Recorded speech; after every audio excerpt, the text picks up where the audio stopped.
السلام علیکم ملګرو خراغلاس وایم ټولو ته سایف آنلاین اکیډمي ته ورونو ډیرو زیاتو خلکو غوښتنه کوله ما به مختلف قسمه ویډیوګانې جوړولې د هر څه باره کې نو بیا خلکو غوښتنه کوله چې موږ ته بیسیک نه شروع وکړو بیسیکلی ویډیوګانې موږ ته جوړې کړو چې موږ قرار ځو او بیا ایډوانس ته لاړ شو نو اول موږ شروع کوو د وینډوز 7 نه وینډوز 7 نو موږ سټپ بای سټپ زو ځکه زموږ سره ځینې ملګري دي چې هغه نشي کولی هغه یو کورس ته لاړ شي هغه بل ځای ته لاړ شي نو ډېرې زیاتې غوښتنې ډېرې زیاتې وي خلکو ډېر زیات تنګ کړه مسنجر له لارې نه نو اوس موږ فی الحال به شروع کوو د وینډوز 7 نه زه به تاسو ته پریکټیکل کار کوم ځکه زه نشم کولی تاسو سره زه مخامخ نه یم فیس ټو فیس چې زه تاسو ته نوټ وښیم بل څه وکړم په بورډ باندې ته شیان تشریح کړم نو د دې لپاره به زه تاسو ته پریکټیکل کار کوم خو راځم اول د وینډوز 7 تعریف دته کومه وینډوز 7 تاریخچه ته یم وینډوز 7 چې دا چا جوړ کړی لکه مې خورغلی ده هغه نه پس بیا موږ مختزو او نورې ویډیوګانې به برابرو نو د دې لپاره چې تاسو زموږ نورې ویډیوګانې وګورئ نو زموږ چینل هم د سره سبسکرایب کړئ سایف آنلاین اکیډمي دا زموږ لومړی ویډیو د وینډوز 7 لپاره د دې نه پس بیا موږ نورې ویډیوګانې هم جوړو او قرار به اپلوډ کوو تاسو موږ تعقیب کړئ یو ویډیو سره ګورئ سټپ بای سټپ او عملاً هغه شانتي کار به کوئ ان شاء الله چې اخر تر رسیدو ډیر څه بس دکې او ډیر څه مو زده کړی وي ښه دا زمونږ هغه خپل اوس نوٹ د وینډوز 7 لپاره وینډوز 7 is the new release of Microsoft Windows وینډوز 7 په خپل چې دا د یو نوې ریلیز مینز خبرولو ته وایي خپل نشرولو ته وایي دا یو نشرونه ده خبرونه ده د مایکروسافت د کمپنۍ لخوا نه مایکروسافت کمپنۍ تاسو زمانه خو پیژنئ چې د بیل ګیټس لخوا جوړه شوې ده او هغه کنټرول منیجمنت فلاس کې لري بل دا چې شی ده دا یو سیریس اف اپریټینګ سیستمز ده اپریټینګ سیستم مینز چلونکی سیستم لکه دا یو داسې حیثیت لري لکه زمونږ په بدن کې روح که چیرته موږ کې روح نه وي موږ څنګه یو مړه یو نو که چیرته موږ په کمپیوټر یا لیپټاپ کې دا شانتي وینډو نه لرو نو بیا هم کار نه کوي او د یو مړي په حیث باندې حسابېږي چې هیڅ کار هم نه کوي او هیڅ هم نشي کولی مختلف قسمه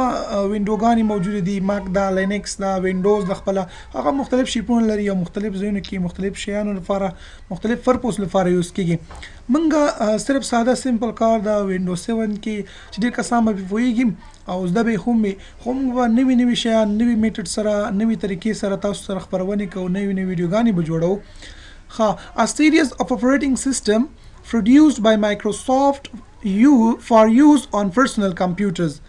د مایکروسافت د کمپنۍ له خوا نه جوړه شوې وینډوز 7 دا چې د پرسنل کمپیوټر لپاره یوز کېږي پرسنل کمپیوټر یې هغه کمپیوټر ته وایي چې هر یو کس ځان ته یوز کوي فرض مثال که لیپټاپ دا سکولونو کې چې کوم کمپیوټر یوز کېږي دفترونو کې یوز کېږي د ټول د پرسنل کمپیوټر وایي وینډوز 7 لپاره موږ درې قسمه وینډوګان لرو په وینډوز 7 کې یو وینډوز 7 انټرپرایز الټیمیټ ده الټیمیټ هغه وینډوګانو ته ویل کېږي چې هغه ريجستر نه وي هغه ريجستر شوی نه وي د کمپنۍ له خوا نه چې موږ په عادي طریقې سره په بازارونو کې ترلاسه کوو په 50-60 روپۍ باندې اخلو بل دوم قسم چې موږ سره د په وینډوز 7 کې هغه هوم پریمیم ده چې دا یو ريجستر شوی وینډوګانې دي او د دې کار دوام د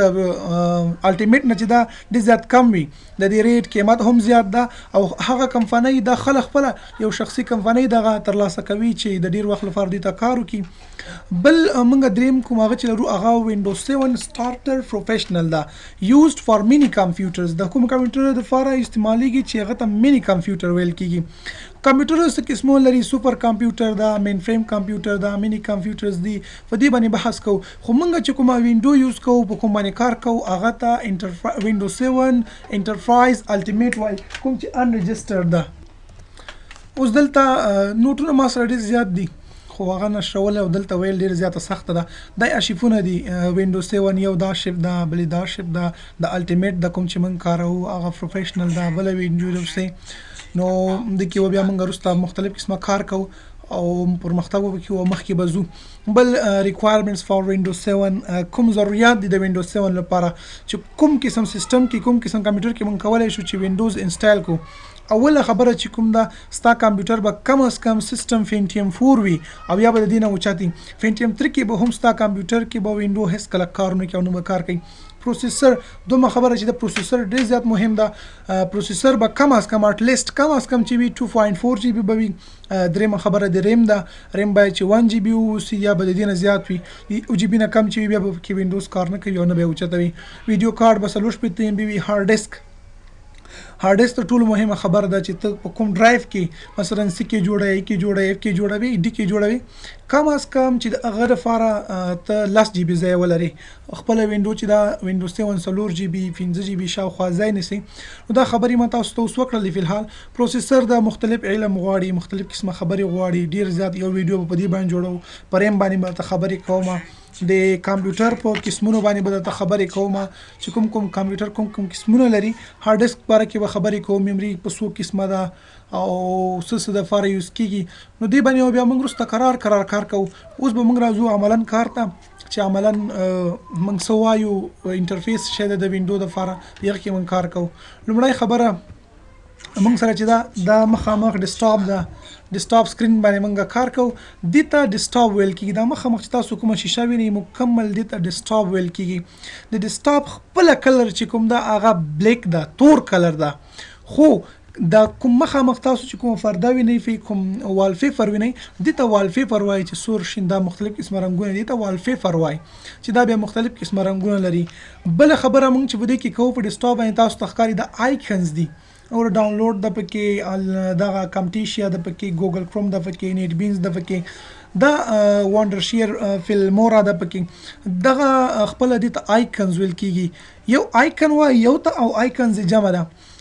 په آیکن موږ په خپل په دوه قسمه آیکن لرو چې یو ته سیستم آیکنز ویل کیږي بل ته یوزر آیکن ویل کیږي سیستم آیکن هغه آیکن دي کوم چې مخکې نه په وینډوز 7 کې موجود وي کله چې وینډو انسټال کی لخبره نور سره راځي لکه کمپیوټر دا ریسایکل بین دا کنټرول پینل دا ته الریډي په وینډو کې هر سیستم کې موجود وي او بل هغه دی چې کوم د یوزر سو کې استعمالوي د ضرورت په مطابق په خپل کمپیوټر کې اچوي لکه کمپټیشیا ولا ګوګل کروم ما به انسټال کړی دا نیټ بین مې به انسټال کړی دا وانډر شیر فلمورا مې به انسټال کړی دا د ضرورت مطابق ما په خپل لیپټاپ کې انسټال کړی دي نو دغه ته چې دا سیستم یوزر آیکنز ویل کیږي او خپل چې کوم وینډو سره راځي هغه ته سیستم آیکنز ویل کیږي او دا نور چې دا یوزر آیکنز دي بل خبره مونږ کوو دغه فټه لاندې تاسو چې وینئ دته ټاسک بار ویل کیږي ټاسک بار وایو په ټاسک بار کې به تاسو درې خبرې زده کوئ د لاندې فټه دته مکمل ټاسک بار وایي تر دې پورې په دې کې موږ درې شیان لرو یو دا وینډوز بٹن دی ته وای سٹارټ بٹن دی ته وای دا سٹارټ بٹن ده په دې کې ډېر زیاتې خبرې دي ټول باندې به خبرې کوم دې کې کوم قسم آیکن موږ لرو کوم کالم دي په ټولو بغږی درې قسمه کالم دي چې هغه ټول درته وایم بل دا کویک لانچ دی کویک لانچ خپل څه ته وای کویک لانچ کې موږ ته هغه شیان شو کوي کوم چې کرنټلی موجود وي لګیا وي فرض مثال موږ سره وګورو ریکارډر لګیا ده تا ته شو کیږي او تل دې نه کولای شي کویک لانچ خلک زندګي سمانم کوي چې مثلا زر یو څه ته لاسرسي ولري مثلا ما ټاسک بار کې ورډ اچولای زه کله ورډ اوپن کوم ډایرکټ دلته کلیک پې کوم ډایرکټ زر په یو دقیقه کې دا خلاصيږي او که زه لازم سرچ کوم بیا ورډ پیدا کوم به غنه پاس کیږي بل په ټاسک بار کې چې دا موږ سره هغه پروګرامونه شو کیږي کوم چې کرنټلی یوز کیږي او لګیا وي ستاسو په کمپیوټر کې ورډ د لګیا دی یوز کیږي دغه اډوبي فوټوشاپ ما لګیا کړی دا کمپټیشن سکرین ریکارډر در سره اوس موجوده لګیا دا کار پکې کوم نو هغه هم تاسو کې دلته شو کوي بل موږ دلته سره لرو نوټیفیکیشن ایریا وایو دته نوټیفیکیشن ایریا وای تاسو نوټیفیکیشن درکوي تاسو وایي چې مثلا ما تاسو ګوره د پاکستان سنټر باندې ماته یو نوټیفیکیشن را کړی دا ایشو مسله ده پکې دا ما سره ټایم خي دلته ما سره د سیګنل دی د موبایل ما سره وای فای کنیکټ کړی دا چارج لپاره ماته نوټیفیکیشن معلومات راکوي دا سره ژبه کوم پکې انسټال ده په دې ټولو باندې برازو خبري بکو څنګه به کې سیټینګ کیږي ډیټا به څنګه برابرو څنګه به کنیکشن برابرو څنګه به اکشن سنټر ستوي سره کم کار به وکړو سٹارټ بٹن باندې به مکمل کار کوو آیکنز به مختلف قسم ډیر بحث پکې کوو انن وزل فردا مختصره ویډیو د بر سره بیا بار وګورئ او راتلونکي ویډیو لپاره سره زموږ چینل هم سبسکرایب کړئ او دومره ویډیو به کې به زمونږ مختصو چې اول به د سٹارټ شروع کوو سٹارټ بټن نه او بیا په سینور درسونه ان شاء الله وایو نو تر بلې ویډیو پرې په خدای پاره سپارم والسلام